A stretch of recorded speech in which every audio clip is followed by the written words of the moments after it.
When it comes time to write a child's social goals, you have already done the assessment on that child. You've already gathered some information and you know where that child is in terms of strengths and areas of need. And you also know what sort of barriers that child is facing. So, in order to make a goal for that child, it's really important to consider what is socially significant for that child.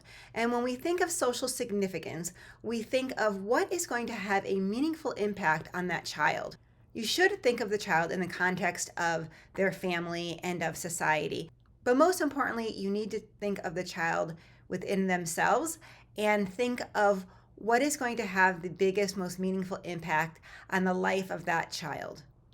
And after you've done the assessment, you may see many things that the child needs to work on and wonder where to begin. So think about what are the foundational skills, the prerequisite skills in order to meet more complex skills. If a child is having trouble doing a skill, such as they cannot hold a conversation in a social context, break it down. Is it initiation? Is it paying attention? Is it reciprocation?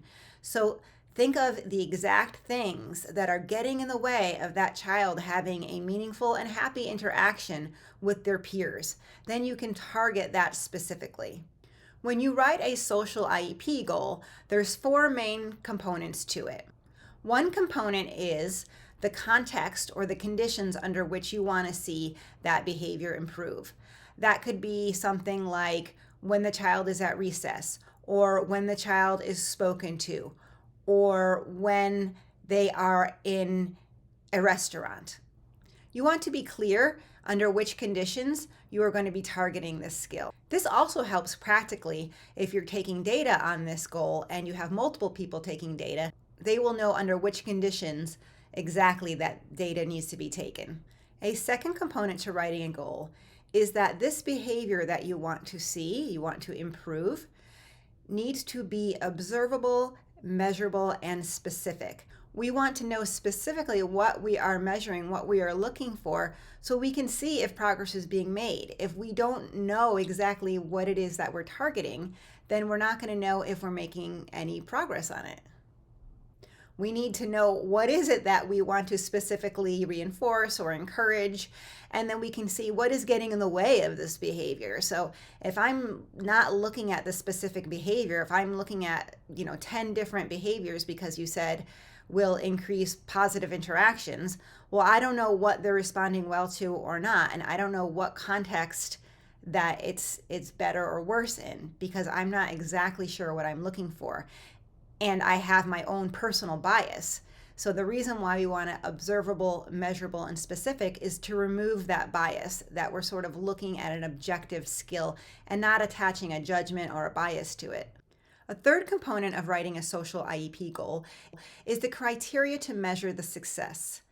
This depends on what the behavior is, but it could be something like a percentage or a number of turns that they take, or the duration of time that they're playing.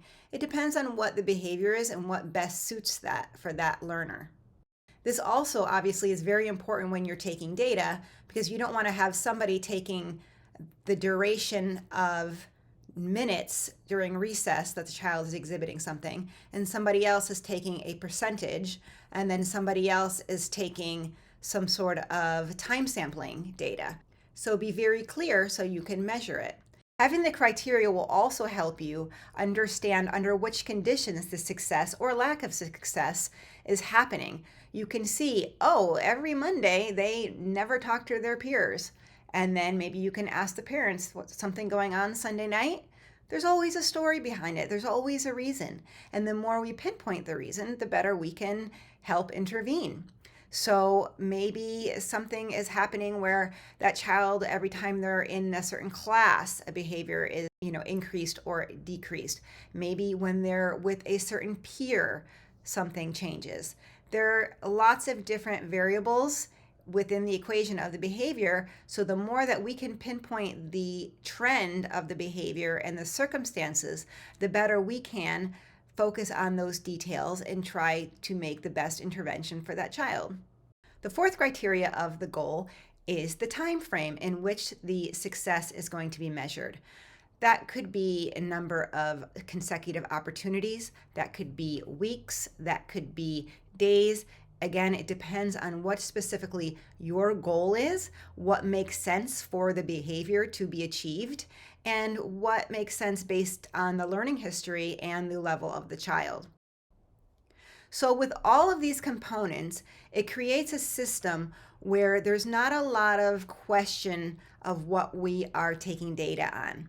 What it's doing is making a streamlined system for you to accurately measure and report on this goal. You will see by the trend of success or not if your intervention is working. It helps to have this so clearly outlined that many people can look at the same student or the same behavior and have an accurate picture of the behavior. That said, I do want to mention that although taking data is important on goals, obviously, especially on any IEP goals, we really want to make sure that we don't want to get so bogged down on making tally marks and taking data and having graphs and all the analytical information that we're not focusing on our actual intervention. It doesn't matter how well you are tallying the data if the data is trending in the wrong direction or if that child is unhappy and not making progress. So I have unfortunately seen this a lot. And if you work in special education, you've probably seen it too, that we forget to sometimes look at the child and see, is this connecting with the child? Is this child happy with what they're doing? So it's important to have some sort of data collection system that works for your learner, making that learner the forefront of the intervention and making the intervention the principal part of the program. So by intervention, I mean the how. What exactly are you doing to achieve your goal? You don't want to just, okay, I have my goal. I hope that when they're at recess, they are participating cooperative play 80% of the time. I'm going to sit here and watch and tally. That is not what a goal is for. The goal is to guide your intervention. Okay, I know they need to work on this skill. How am I going to do it? What am I going to use for reinforcement?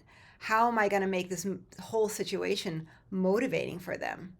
What evidence-based practices am I going to use to help that child achieve the goal? So as important as data is, obviously it's just never as important as the child. You want to have clearly defined, measurable goals that are practical and important for that student to lead a meaningful and happier life.